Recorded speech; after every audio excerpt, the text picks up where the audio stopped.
अध्याय 25। एक दामू अन्ना कासार अहमदनगर के रूई और अनाज के सौदे। दो आम्रलीला प्रार्थना। प्राकथन। जो अकारण ही सभी पर दया करते हैं तथा समस्त प्राणियों के जीवन व आश्रयदाता है, जो परब्रह्म के पूर्ण अवतार हैं, ऐसे अहेतुक दया सिंधु और महान योगीराज के चरणों में साष्टांग प्रणाम कर अब हम यह अध्याय आरंभ करते हैं। श्री साई की जय हो। वे संत चूड़ामणि समस्त शुभ कार्यों के उद्गम स्थान और हमारे आत्माराम तथा भक्तों के आश्रयदाता है।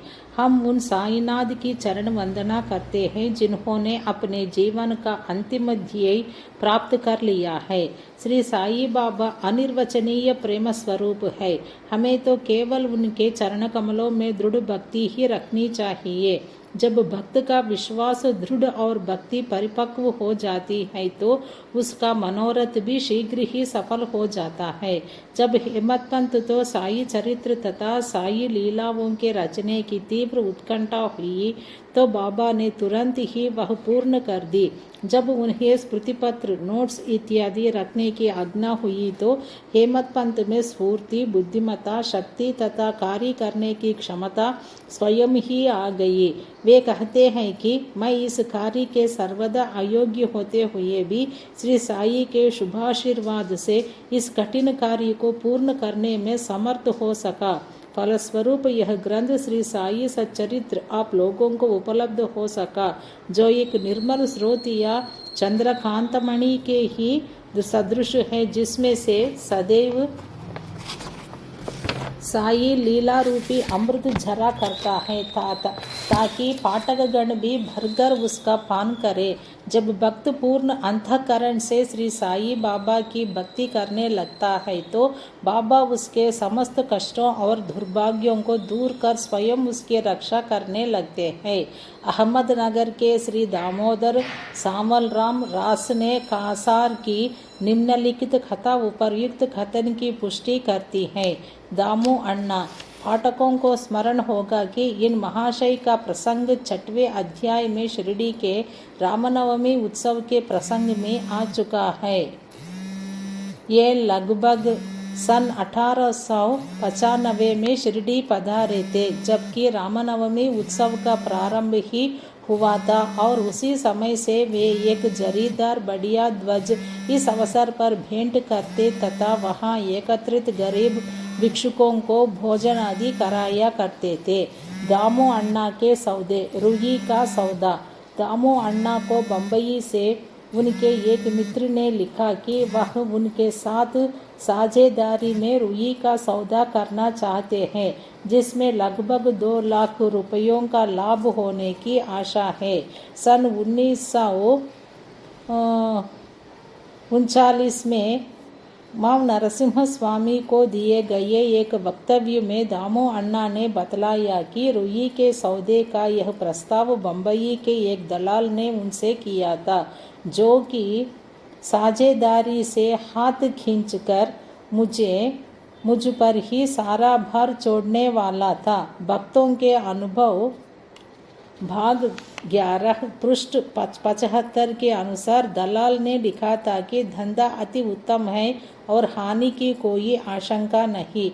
ऐसे स्वर्णिम अवसर को हाथ से न खोना चाहिए। दामू अन्ना के मन में नाना प्रकार के संकल्प विकल्प उठ रहे थे, परंतु स्वयं कोई निर्णय करने का साहस वे न कर सके।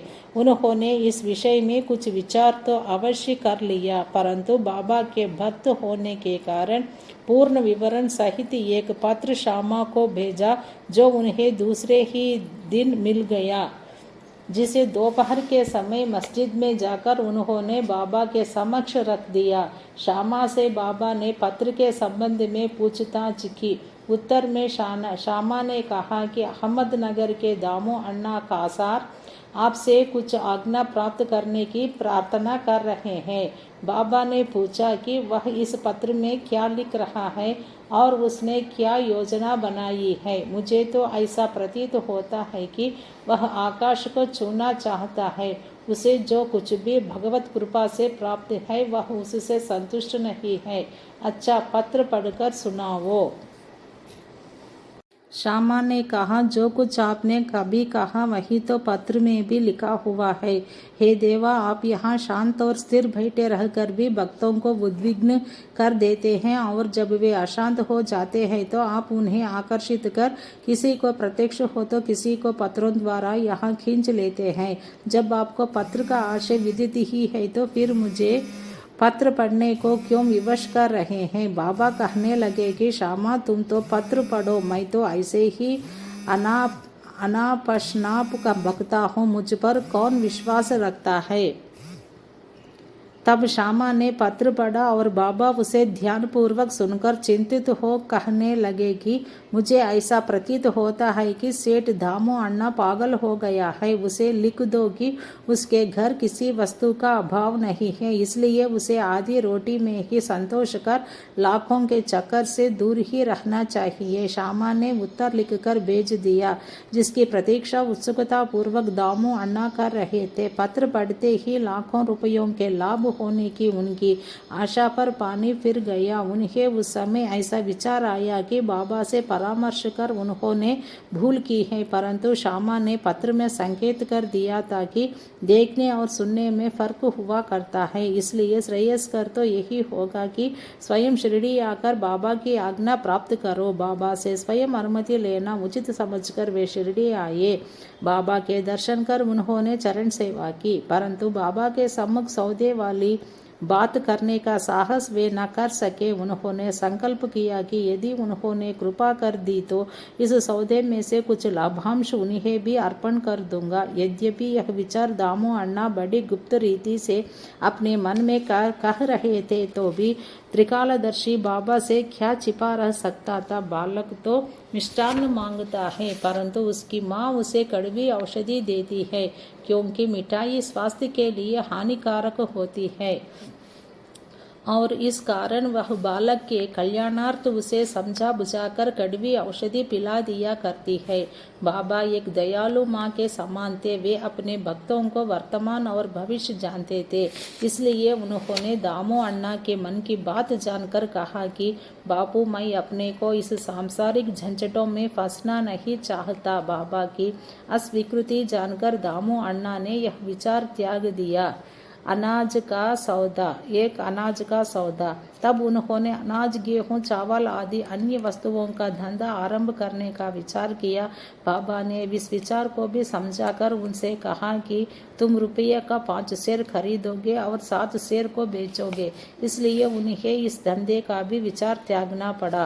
कुछ समय तक तो अनाजों का भाव चढ़ता ही गया और ऐसा प्रतीत होने लगा कि संभव है बाबा की भविष्यवाणी सत्य निकले, परंतु 2-1 मास के पश्चात ही सब स्थानों में पर्याप्त वृष्टि हुई, जिसके फलस्वरूप भाव अचानक ही गिर गए और जिन लोगों ने अनाज संग्रह कर लिया था उन्हें यथेष्ट हानि उठानी पड़ी, पर दामू अण्णा इस विपत्ति से बच गए। यह कहना व्यर्थ न होगा कि रुई का सौदा, जो कि उस दलाल ने अन्य व्यापारी की साझेदारी में किया था, उसमें उसे अधिक हानि हुई। बाबा ने उन्हें बड़ी विपत्तियों से बचा लिया है। यह देखकर दामू अण्णा का साई चरणों में विश्वास दृढ़ हो गया और वे जीवन पर्यंत बाबा के सच्चे भक्त बने रहे। लीला। एक बार गोवा के एक मामलतदार ने, जिसका नाम राले था, लगभग 300 आमों का एक पार्सल श्यामा के नाम शिरडी भेजा। पार्सल खोलने पर प्रायः सभी आम अच्छे निकले। भक्तों में इनके वितरण का कार्य श्यामा को सौंपा गया।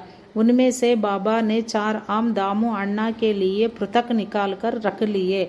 दामू अण्णा की 3 स्त्रियां थीं, परंतु अपने दिए वक्तव्य में उन्होंने बतलाया कि उनकी केवल 2 ही स्त्रियां थीं। वे संतानहीन थे। इस कारण उन्होंने अनेक ज्योतिषियों से इसका समाधान कराया और स्वयं भी ज्योतिष शास्त्र थोड़ा सा अध्ययन कर ज्ञात कर लिया कि जन्म कुंडली में एक पापग्रह के स्थित होने के कारण इस जीवन में उन्हें संतान का मुख देखने का कोई योग नहीं है। परंतु बाबा के प्रति तो उनकी अटल श्रद्धा थी। पार्सल मिलने के 2 घंटे पश्चात ही वे पूजनार्थ मस्जिद में आए।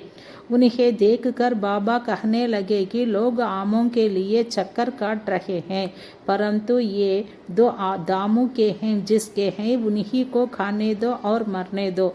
इन शब्दों को सुन दामू अण्णा के हृदय पर वज्राघात सा हुआ, परंतु महलसापति शिरडी के एक भक्त ने उन्हें समझाया कि इस मृत्यु शब्द का अर्थ अहंकार के विनाश से है और बाबा के चरणों की कृपा से तो वह आशीर्वाद स्वरूप है। तब वे आम खाने को तैयार हो गए। इस पर बाबा ने कहा कि वे तुम ना खाओ, उन्हें अपनी छोटी स्त्री को खाने दो। इन आमों के प्रभाव से उसे 4 पुत्र और 4 पुत्रियां उत्पन्न होंगी। यह आज्ञा शिरोधार्य कर उन्होंने वे आम ले जाकर अपनी छोटी स्त्री को दिए।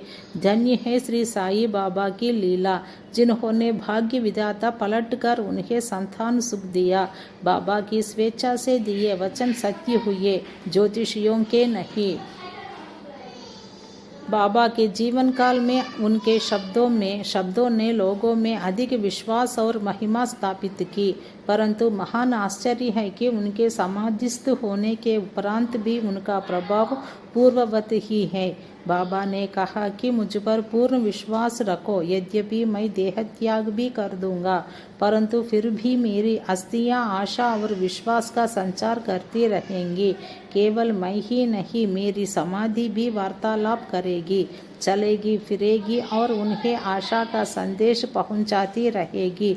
जो अनन्य भाव से मेरे शरणागत होंगे, निराश न होना कि मैं तुमसे विदा हो जाऊंगा। तुम सदैव मेरी अस्थियों को भक्तों के कल्याणार्थ ही चिंतित पाओगे। यदि मेरा निरंतर स्मरण और मुझ पर दृढ़ विश्वास रखोगे तो तुम्हें अधिक लाभ होगा। प्रार्थना। एक प्रार्थना कर हेमंत पंत यह अध्याय समाप्त करते हैं। हे साई सद्गुरु, हमारी आपसे प्रार्थना है कि आपके अभय चरणों की हमें कभी विस्मृति न हो। आपके श्री चरण कभी भी हमारी दृष्टि से ओझल न हो। हम इस जन्म मृत्यु के चक्र से इस संसार में अधिक दुखी हैं। अब दया कर इस चक्र से हमारा शीघ्र उद्धार कर दो। हमारी इंद्रियां जो विषय पदार्थों की ओर आकर्षित हो रही हैं, उनकी बाह्य प्रवृत्ति से रक्षा कर। उन्हें अंतर्मुखी बनाकर हमें आत्मदर्शन के योग्य बना दो।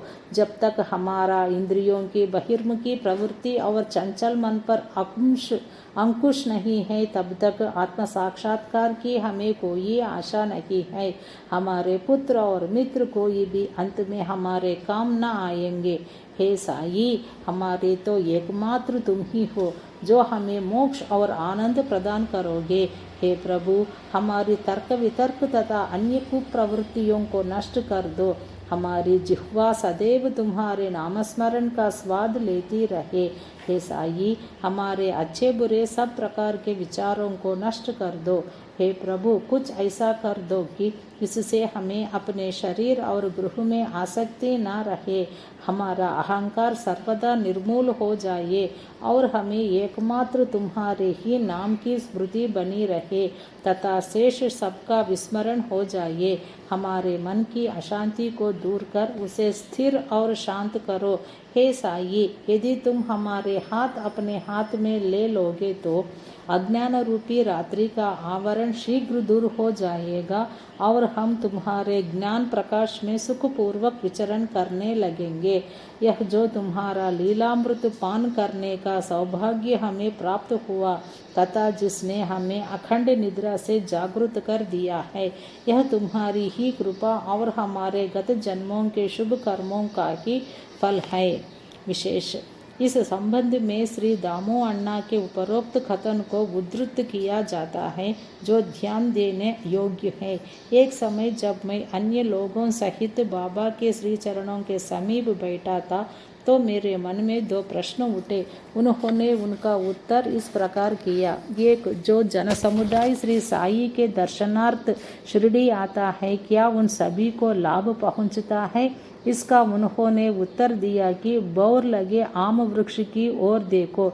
यदि सभी बौर फल बन जाए तो आमों की गणना भी न हो सकेगी। परंतु क्या ऐसा होता है? बहुत से बौर झरकर गिर जाते हैं।